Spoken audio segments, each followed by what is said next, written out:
All right, guys, here we are. The last unit, we made it. Unit 11, student agency, and it's it's gonna be kind of quick. So let's get to it here. So student agency is gonna be broken down into three different sections. They're gonna pop up in a second. Okay, here we go. So powerful and influential presenters, 20% time, and conducting and leading a group project. Now, student agency here was brought up at the end of Unit 10, and it used to just be 10 units, the Google Educator Level 2 exam, and then they added this unit on. I guess they wanted to build on student agency. So, it came up in Unit 10, and then they decided to add this specifically for student agency. So let's get to it. All right, so here's the task list, to perform the following tasks. So changing a theme, add and edit a chart, accept and present audience questions. These have to do with Google Slides. Um, these links right here, you click them, it takes you right to a video of Google Slides that I have. Um, this is all part of the Google Slides presentation. You can click the link in the description, or you could just hang out here. Please be able to perform the following tasks again. Use a webcam to record video, timeline, share files with Team Drive.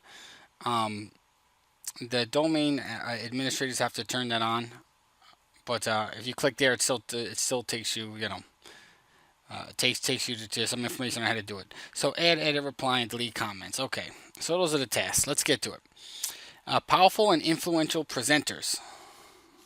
Okay. So a powerful form of communication. Those are presentations. Presentations can be stressful for students, but with the right practice, preparation, and tools, they can also be the most powerful and direct form of communication, right? As teachers, we pretty much do presentations almost every day, right? Presentations allow students to be masters of their knowledge as they turn into storytellers, persuasive lecturers, and encyclopedias of information. Not only do presentations require the speaker to develop a deep mastery of their knowledge, but presentations also allow the audience to acquire new information. Now, that last slide we can't see because it's still loading, but maybe I think I'll go back to it. All right, so structuring successful student presentations. All right, so here are some techniques to focus on in the classroom. So you want to structure a student presentation for them to be successful. Research and data analysis. Research should be comprehensive, and a variety of sources should be analyzed. Okay, whenever you analyze data, you don't want just one source, you want a bunch of different sources. Demonstrate the process by showing students websites, scholarly articles, that goes back to Google Scholar, educational videos, data reports, and print documents. When students present, when they present, and they have data, you want them to know how to, how to best represent that data. So after gathering a plethora of information, students should decide what information should be passed along to the audience and what information is unnecessary, based on what messages they're trying to get across. So, card two, visual aids. When you think about what types of visual aids to use in the presentation, students should keep in mind the goal and ask the questions. How can I use visual aids to help my audience walk away with the message that I want them to? When teaching students how to select a layout, relay the importance of choosing a layout that enhances and does not detract from the presentation. Google Slides are great for visual animations. They are. This right here is a Google Slide presentation, and animations are when you click the button. Animations are kind of like when I pull together the answers, and it sort of like pops onto the screen, and it circles like A, B, or C, or something like that. Okay. Again, right? So card three is now practice. What was card one was a research and data analysis. Card two was bring visual aids. Card three is practice. Teach students how to practice presentation delivery. It's simply not enough to tell students to practice. Start by asking them how they feel currently about presenting and how they want their presentation to appear. Okay, students should recognize their anxious feelings and visualize how they want to appear to the audience. Practice in itself is a skill that needs to be taught and can be used to overcome insecurities. Okay, so the more practice, the more confident you get, and then the better your presenter you'll be. Audience engagement. To deliver a powerful presentation that influences the audience, engage the audience right off the bat in the introduction before any information is presented. There are a few strategies that can be attention grabbers for the audience, such as pose a question, show a puzzling visual or video before speaking, If appropriate, use humor in the form of a joke, editorial, cartoon, or short clip. Grab the audience's attention. Tools for facilitating influential presentations. Research and data analysis. Okay, you see Google Scholar right here. It allows you to search for scholarly literature and returns more trustworthy information than simply searching the entire internet. Can't always believe what you see in the internet, what you read on the internet. Google Scholar is going to find trustworthy information. Using Google Keep, students can create an online notepad in which they save any information, videos, articles, charts, images they come across while researching what they think is pertinent. Google Forms. Okay, you could draft questions, send out a survey, and instantly collect data. Once the data is collected using forms, students can easily turn that data into charts, graphs, and tables using sheets, right? You have a form, it goes right into sheets. You could choose it as a response destination. Common theme coming up. Visual aid for instructional design. Using slides, students can easily include existing graphs, tables, or charts that they've saved to Google Keep in their presentation by importing them onto slides. Okay, and Google Keep is great for, I have it on my phone. I'll use it to take a photo of something real quick. I also have nice to-do list there. If you want to create original graphs or charts, they can do that directly in slides. Okay. You want to utilize animation options to create movement within slides. That's what I said. Animations are, movement. When instructional and graphic design are combined, students are able to create a presentation that is appealing to the audience. Visual aids for graphic design. When thinking about slide design, don't just teach students the traditional bullet listed information, but to instead instill the students the power of visual aids.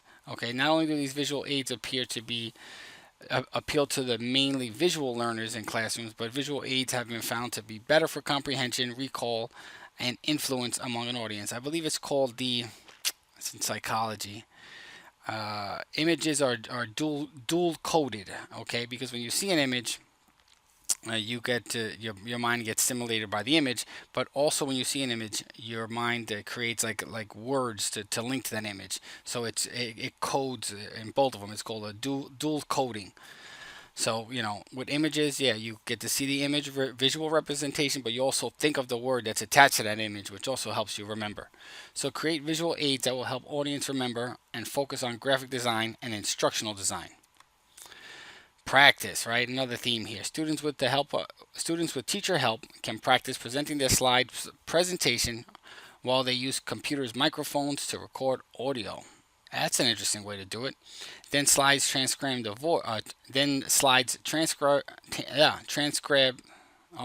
transcribes the voice in real time to appear as captions on the slide so students can visualize what they're actually saying. Voice recordings can be used for both self-practice and interactive practice. Once students have video recorded their presentation, they can upload it to Google Drive and save. And Google Drive does take video files. YouTube also allows students to post videos and receive feedback, just like I'm doing. Okay, what can Google Keep be used for during the research process? Okay, all of the above. Okay, save scholarly articles, save images or charts, and save videos. True or false? Students should include all the information they came across in their research in their presentation. No, you don't want to save everything, right? That's a part of a presentation, taking all this information and condensing it and making it concise. That's what I'm trying to do. Which G Suite tool allows you to create visual animations? Slides, right? This is an animation. Look what I'm doing right now.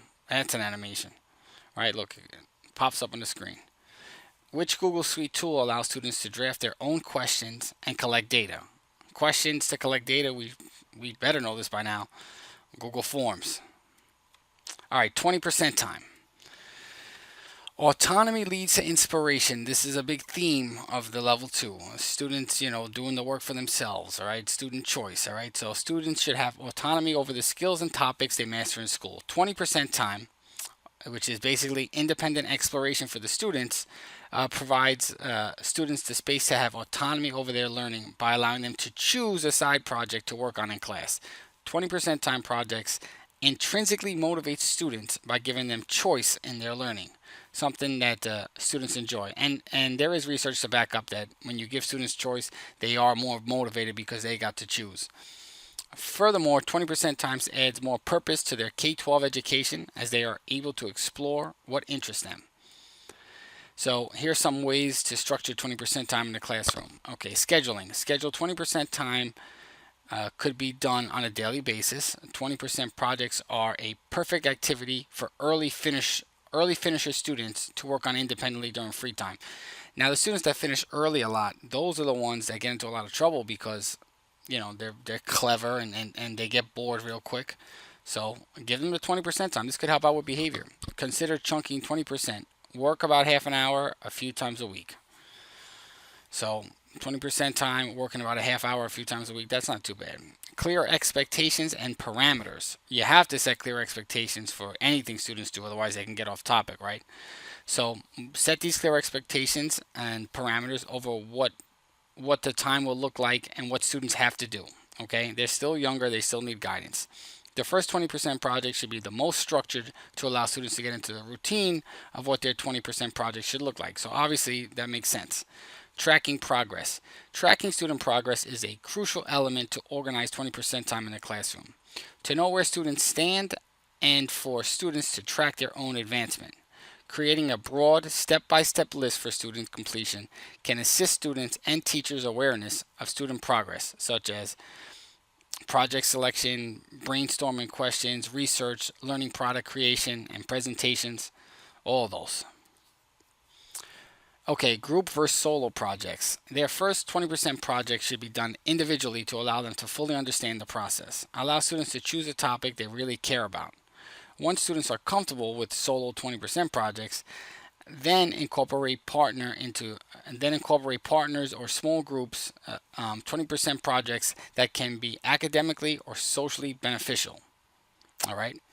So basically, the students they get comfortable, with the solo projects, and then once they're comfortable with that, they can bring along a partner or a small group, and that's beneficial for social. It's building soft skills because students are working in a group, and academically too, because we're smarter together. Students can accomplish more work as a team, and in the working world, most jobs require collaboration, which is true. And I growing up and I just never was one. I never liked to work in groups. I just didn't. It was always one person would step up and try to be the leader, and I'd be like, all right, fine, you want to be the leader, go be the leader. Or then you'd have another one, the slacker, don't want to do anything.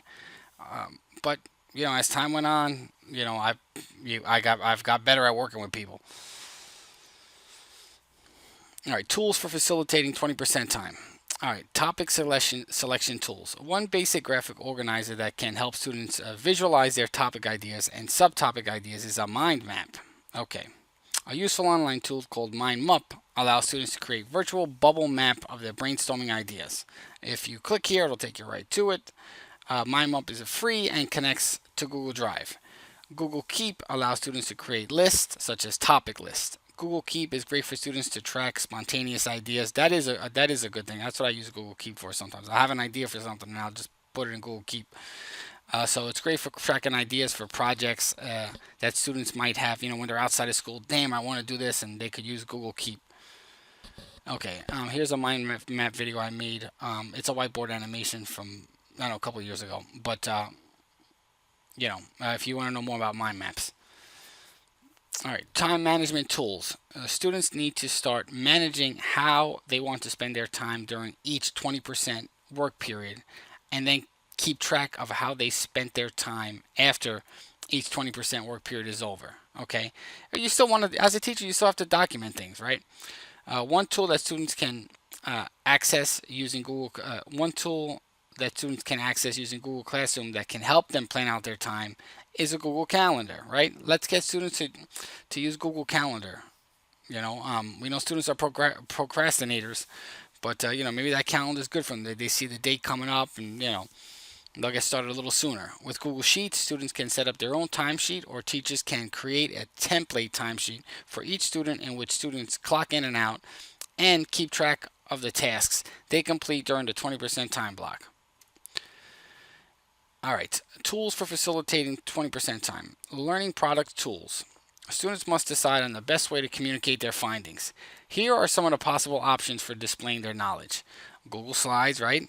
Obviously, right? Google Slides presentation, great for presenting to a large audience. Infographics, easily readable, engaging, and shareable. Check out Canva. Canva is like bombarding me with spam for some reason. I gotta block them. Check out Canva as an infographic creator. Narrated or animated video. Okay, helpful. Helpful for verbally explaining a topic with motion. Okay, and flowcharts, a great graphic to display sequential relationships of a topic. Okay, how you go from point A to point B in a logical manner. So again, this is all 20% time, right? Learning product tools. This is all for students to work together. This is for students to do infographics, for students to create slides. Tools for facilitating 20% time. Okay, this is important. This was the last one was learning product tools. So we were talking about like Google Slides, infographics, etc. Now we're talking about socialization. 20% projects can have a larger impact outside of classroom walls, and students need tools to reach that audience to promote the project. Blogger can offer students a social way to publish their projects and receive comments and discussion and back and forth. Google Sites is good for spreading information with less socialization and further discussion. And YouTube is especially helpful for publishing narrated or animated videos. We know YouTube is going to be publishing videos, but students can also narrate a Google Slides presentation and post that online. That's what I'm doing. I'm narrating a Google Slides presentation. I'm posting it online to YouTube, and I could create a Google Trainer website and put these videos in there, and I could write a blog about this, but I really stick with the YouTube. All right, so these answers are given to us already. What are some structuring elements of 20% time? Scheduling and setting clear expectation and parameters. Okay, that's what we mentioned, scheduling and always clear expectations, and tracking progress too. That's also, I think if you go back, tracking progress was one of the pages here. I want to go back. There you go, card 3. Okay, which Google tool is great for organizing thoughts? Google Keep, excellent for organizing thoughts. How might your students publicly promote their 20% time project? I got to go and animate these, right? We were just talking about animations. How might your students publicly promote their 20% time project? Blogger, YouTube, and sites. We did not say classroom. That's not a good way to promote. And what are some formats students can use to present their 20% projects, right? We said this: slides, infographics, videos, and flowcharts. Conducting and leading a group project. Here we go. Team players and leaders. Working well with others, collaboration is one of the most valued skills employers look for in new hires. And they do. Excuse me. As a response, educators across the world are assigning more and more collaborative work, which is a good thing. In a 21st century education, new skills are necessary for both teachers and students to become good collaborators and great leaders. Collaboration and quality leadership skills are important and worth fostering in students. Okay, like I said, this is, whenever I was in college, I hated it, but as time went on, I mingle better, and I've become a better team player. Building better groups. How to lead and follow in groups. When collaborating, all parties have a responsibility to contribute. Very true. Witnessing contributions to a group project can bolster group commitments, ignite complacent individuals on a team, and promote yes and iteration on ideas and projects. Iteration on a project requires effort and leadership. Okay, be sure to schedule one-on-one check-in time with group leaders. Okay, you still got to be organized, make sure everybody's doing their work, have an agenda. Take time to coach your students how to provide meaningful feedback to each other. Okay, listen, to teach this, and I feel like when I go over this, we get off track because we think it's about us, but this section is still about students. So everything I'm talking about here, you want to make sure the students can do this, right? You want to make sure that, there's whoever, the group is, or the leader in that group is checking in on with each other one-on-one, and the group leaders are doing what they're supposed to be doing. Steps to fostering transparency. Okay, promote responsibility and contribution in class by creating a repository for workflows, artifacts, and responsibilities. Here's a good one. Team Drives offers a shared space to house documents where teachers and students can access everything relevant to the project. Google Docs or Sheets to house project plans and project trackers. Google Sheets is good for tracking too. I know we say to analyze information, but it's good to track. I use it to track behavior sometimes. The collaborative nature of both Docs and Sheets can help all group members see each other's work, commented on, and meet deadline. That's what's important with Google Docs again and Google Sheets. Right? You have that revision history. So if you go in that revision history, you could see who was actually doing work and who didn't do anything. Many project management apps are available to foster transparency.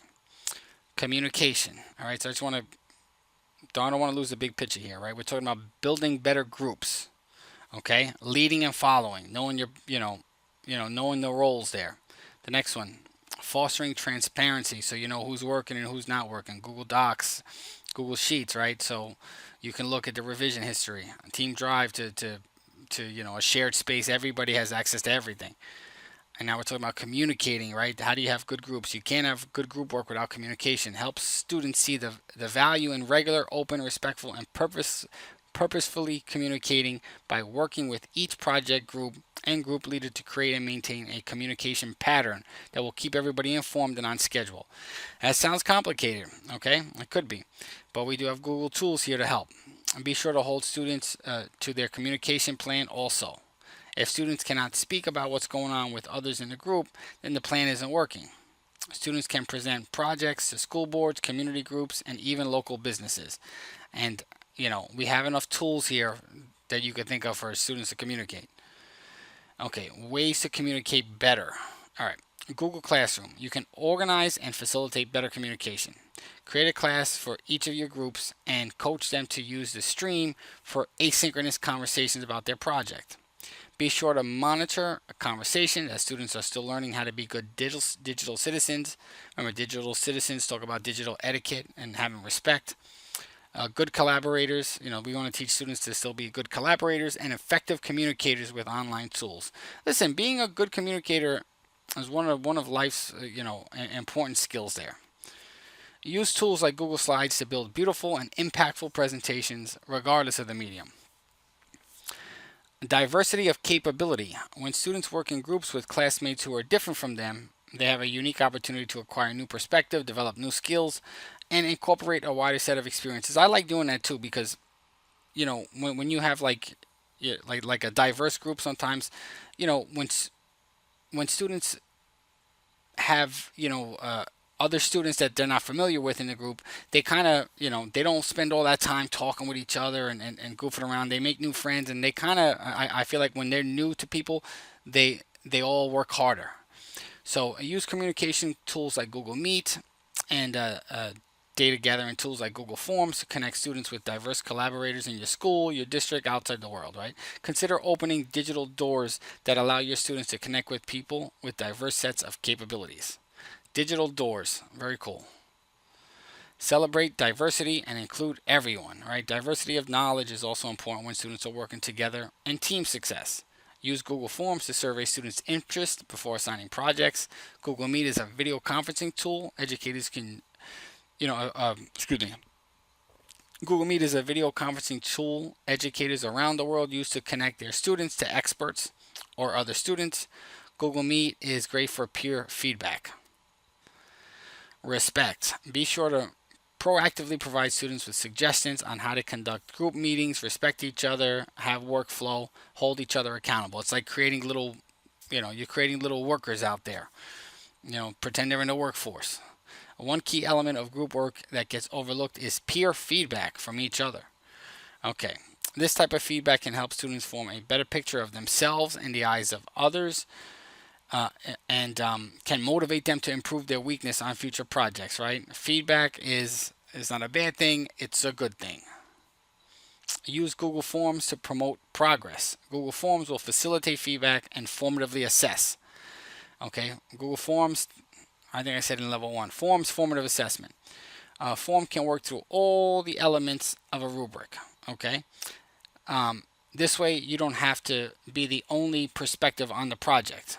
Instead, all group members can provide valuable feedback to each other to each of their peers, as forms are very useful for feedback loops.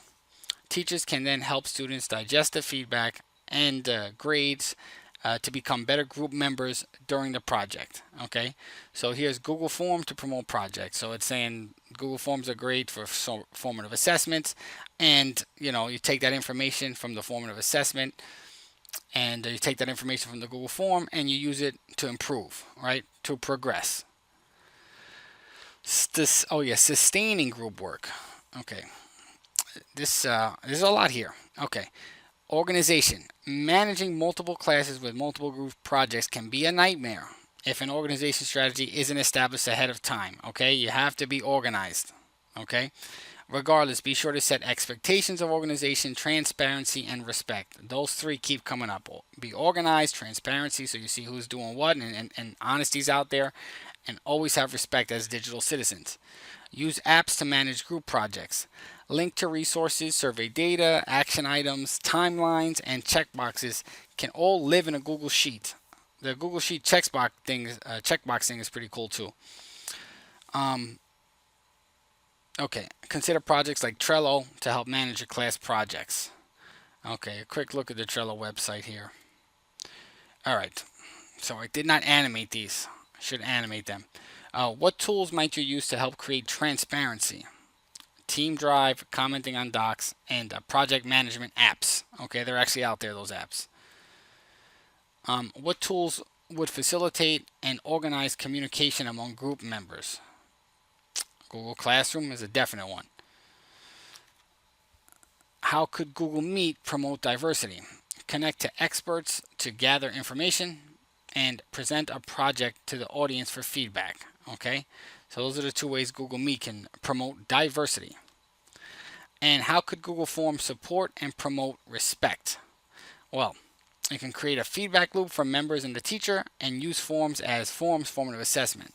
Okay, and feedback loops is kind of the same thing. Okay, Unit 11. All right, where can students go for high quality research? They can go to the public library, the school library, Google Scholar, or online databases. How might students prepare for a presentation? Identify presenter angst. What are they worried about? Being a little nervous.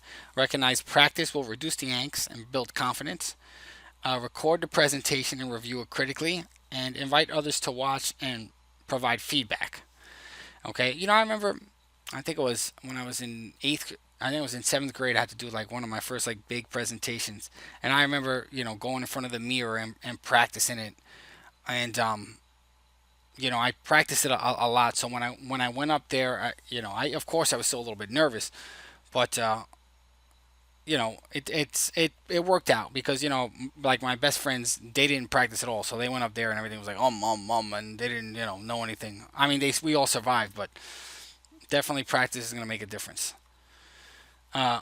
What is one key question for students to reflect upon after building visual aids? Does this presentation convey my message, right? The whole point of the visual aids is to convey a message, right? What are some helpful ways to introduce 20% projects in your classroom? Okay, start with the solo projects. Schedule work time for students in class and school. Start with collaborative projects, and set clear expectations and parameters. I gotta go back and check this one here. This sounds a little contradictory here, but okay. What are some key steps to track in a student's 20% project? What are key steps to track? Project selection, research, and a learning summary or the presentation. Okay, you're not going to track grading. That comes at the end.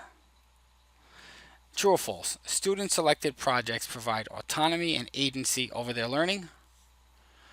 Yes, right? True. It's all about autonomy and agency. That's our whole function here. What is one way a group leader can foster collaboration? Acknowledge contributions. Okay, give everybody the respect that they deserve for working on the project. What is one way a group can be sure to cover many perspectives when developing a solution during a project? Include a diverse set of group members in all aspects, right? We talked about diversity. That's Google's thing too, right? Diversity. All right, so that's the end here. Listen, I see some of you guys in the comments, and you're always saying, oh, thank you for making the video and everything, but thank you for watching. And you guys pushed me to make this and get through it, and I'm glad I got this out here too, because I've been wanting to do this for a long time. And I get a lot of encouragement from you guys too, saying, "Oh, keep going, keep going, keep going." So, thank you and everything like that. And thank you for being a subscriber. With this test, let me give you some advice here. Just like I say with the first test, all right, because I failed the first test the first time I took it. Um, schedule the test, take it, and remember everything that's on the test, because you can take it again in 2 weeks. So when I took the level one test the first time, I knew I was going to take it again 2 weeks from there, because everything was going to be fresh. So I took it, and I failed it the first time, but I remembered every question that was on there. I remember what I didn't know. As soon as I was done, I treated the first test. Not that I didn't prepare for it. It was harder than I thought, but I treated it like a like a kind of like a formative assessment, where I was like, I'm gonna get feedback and I'm gonna take this thing again. I think the level two is a lot easier than the level one, much easier. Listen, there's not that many tasks on here. What is really new with this test? A little bit with the Explore tool, Translate is nothing here. Building a syllabus was one. Table of contents. I'm just trying to think of something off my head. The Google Sheets thing is still going to be tough. Okay, you're always going to have to deal with that. Google Slides, presenting audience questions. It gets a little more tricky, but I do think it's much easier than level one here. And then Google just released something called the the Google Coach program. So if you pass this thing, the level one and the level two, you can apply to be a Google certified coach. And the coach exam is not really like anything. You don't have to pay for it. It's just kind of like going through the skill shop thing. I might make something for that. I don't know. But if you pass the level one and the level two, go take the go take the coach exam. If you pass level one and the two, go apply to be a certified trainer like me. I mean, you come this far. If you want to be a certified trainer, you got to you got to create a YouTube video and things like that. But it's not that hard. Um, Go for it. Okay. Listen. Whoever's if you're here and you're watching all these videos and things like that, you're prepared enough to do it. Okay. You can do it. Is what I'm saying. So I wanted to have a list I wanted to make a list of the names here of some of the people that was encouraging me to finish this video and everything, but I didn't get that done. But you know who you are. All right, so thank you, and it's been fun. I tried to make some changes on this one from the first Google Educator level one that I did, because I get you see, you don't see the complaints here, but I get a lot of negative complaints about, because I had the video, I had the TV on, and I had my kids in the room. So for this one, I tried not to put them in there, because I get a lot of stupid. Not that I care that they complain, but you don't see them anyways, because I delete the negative ones. But so I tried to make this one a little more professional. And all right, guys, I'll see you soon.